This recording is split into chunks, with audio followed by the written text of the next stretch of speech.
नमस्कार मेरी trading family. तो कैसे हो आप सब और कैसी चल रही है आप सबकी ट्रेडिंग। मैं हूं आपका दोस्त आशीष और आप देख रहे हैं बेंगल पोल्स। तो ये है ट्रेडर्स हेल्प एपिसोड नंबर 2। मैं इस वीडियो में भी थोड़ा सा इंट्रोडक्शन दे देता हूँ अपना।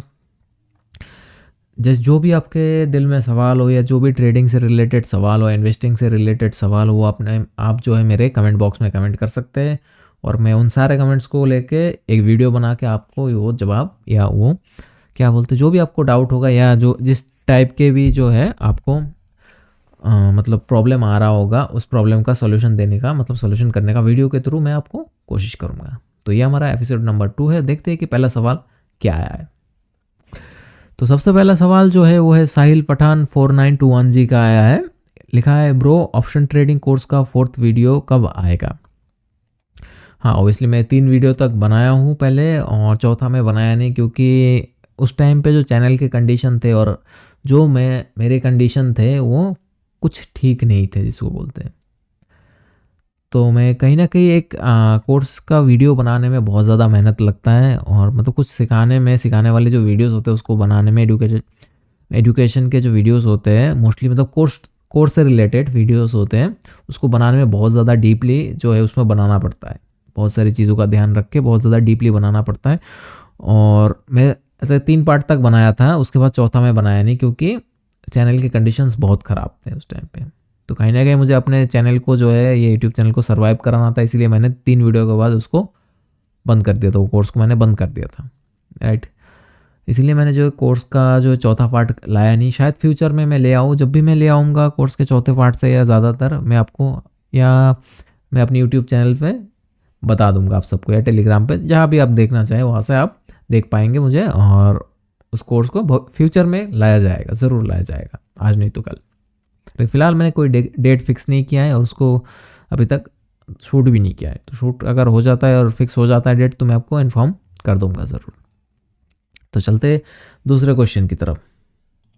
तो दूसरा क्वेश्चन हमारा आया है शासक 1510 जी का। लिखा हुआ है, इन्होंने लिखा है भाई आपने बोला था अनएक्सपेक्टेड इवेंट कैसे हैंडल करना है, इस पे वीडियो बनाओगे, आपने बनाया ही नहीं अभी तक। तो ये सवाल है। हाँ मैंने बोला था कि अनएक्सपेक्टेड जो इवेंट्स होते हैं, ब्लैक स्वन इवेंट्स होते हैं, इनको हैंडल करने का मैं कोई तरीका आपको बताऊंगा।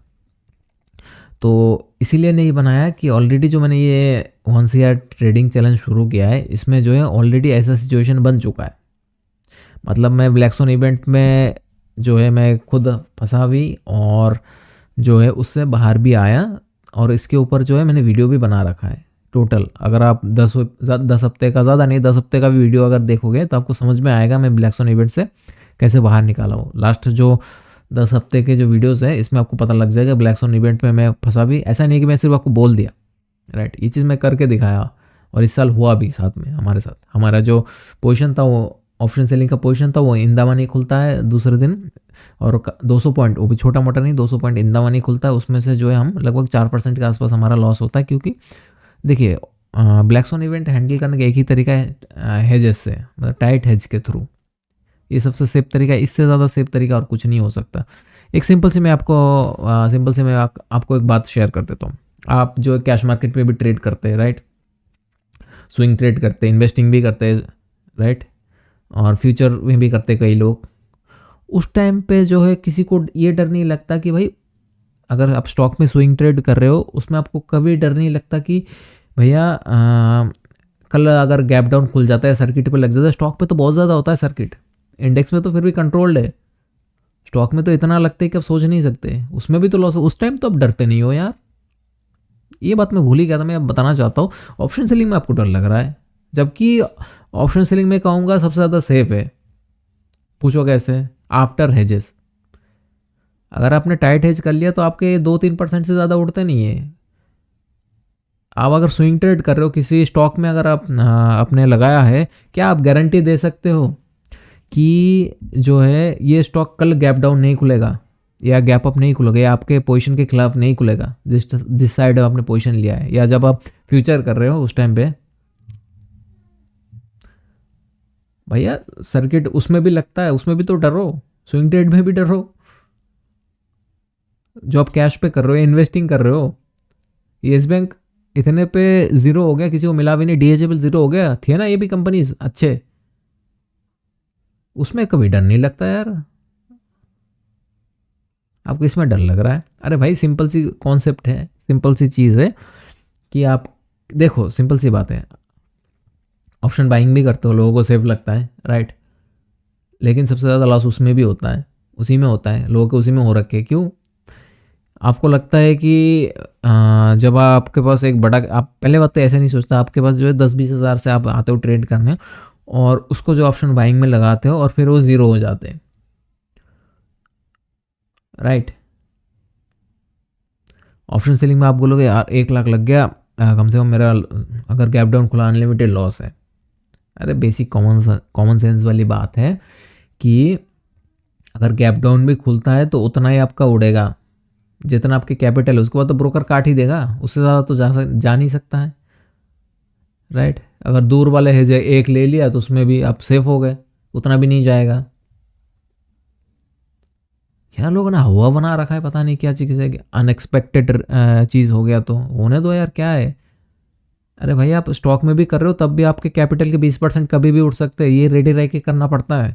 कभी आप स्विंग ट्रेड के बुक्स पढ़ोगे या जो बड़े स्विंग ट्रेडर्स हैं उनके अगर मेंटेलिटी को समझोगे, उनसे अगर पूछोगे, या उनके जो बुक्स है, उनके जो एक्सपीरियंस है उनसे अगर पूछोगे, तो हमेशा कहते हैं कि अगर आप स्विंग ट्रेड कर रहे हो, अगर ओवरनाइट ट्रेड कर रहे हो, ऑब्वियसली आपको जो है 20% तक रिस्क लेके चलना है, सोच के जाना है, आपके 20% तक कैपिटल उड़ सकता है कभी भी। यार पता नहीं आप लोग यार किस बेसिस पे बात करते हो यार। चलिए कोई बात नहीं यार, होते लोगों को एक्चुअली जो गाइड करने वाले होते हैं वो भी कभी कभी जो है, एक्चुअली देखो मोस्ट ऑफ द गलती आप सबकी भी नहीं है, आपकी नहीं है एक्चुअली, आपका या मेरा नहीं है। गलती ये था कि हम लोगों ने जो ज़्यादा ऑनलाइन जो चीज़ें हैं उन पे ज़्यादा भरोसा कर लिया था, और जिस टाइम पे इतने ज़्यादा मतलब स्टॉक मार्केट में 2020 की मैं अगर बात करूँ, उसके बाद की मैं बात करूँ, तो जितने ज़्यादा लोग ट्रेड में नहीं आए होंगे उससे कई ज़्यादा जो है स्कैमर्स आ गए थे, और उन्होंने जो आप लोगों को सिखाया वो कहीं ना कहीं थोड़ा सा जो है गलत वे में सिखा दिया, गलत मतलब रूट पे आप लोगों को ले गए बस, और कुछ नहीं। धीरे धीरे देखिए, कभी भी जो है आपको सही रास्ता मिल जाएगा, आज नहीं तो कल। थोड़े बहुत ठोकर खाने पड़ते हैं हर जगह पे, तो ये गलती आपकी भी नहीं है कि आप हमेशा ये चीज़ से डरते रहते हो कि अनलिमिटेड लॉस है या ऑप्शन सेलिंग में काफ़ी ज़्यादा लॉस है। भाई चीज़ सेम ही है, बस थोड़ा सा घुमा के यार, और कुछ नहीं यार। थोड़ा सा अगर डीपली जाओगे तो आपका डर भी ख़त्म हो जाएगा, और आपके जो है कई सारे चीज़ आप देखोगे, चीज़ सिमिलर ही है भाई। स्टॉक मार्केट में बिना रिस्क के कुछ नहीं हो सकता भाई, यहाँ पे आपको मेहनत नहीं लगता, यहाँ पे आपको रिस्क रिवॉर्ड लगता है, ठीक है। पैसे बनाने के लिए मेहनत नहीं लगता यहाँ पे।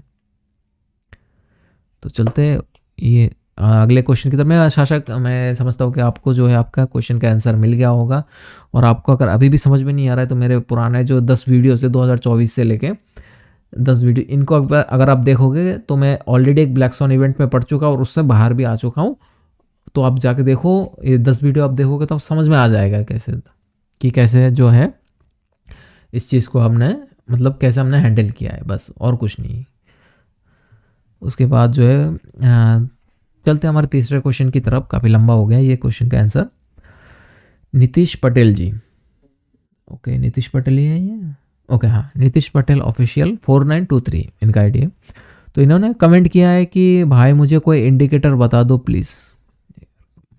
इसका मैं क्या जवाब दूँ? इंडिकेटर तो बहुत सारे हैं, ये तो क्वेश्चन आप सही से पूरा करो कि किस बेसिस में बताओ, कौन से इंडिकेटर पे आप, मतलब कौन सा इंडिकेटर आप जानना चाहते हो। तो क्वेश्चन अगर आप मेरी वीडियोस देख रहे हो तो दोबारा आप क्वेश्चन कीजिए, और मतलब क्वेश्चन को क्लियर करके आप जो कमेंट कीजिए, तो मैं आप शायद कुछ मैं बता पाऊँ आपको।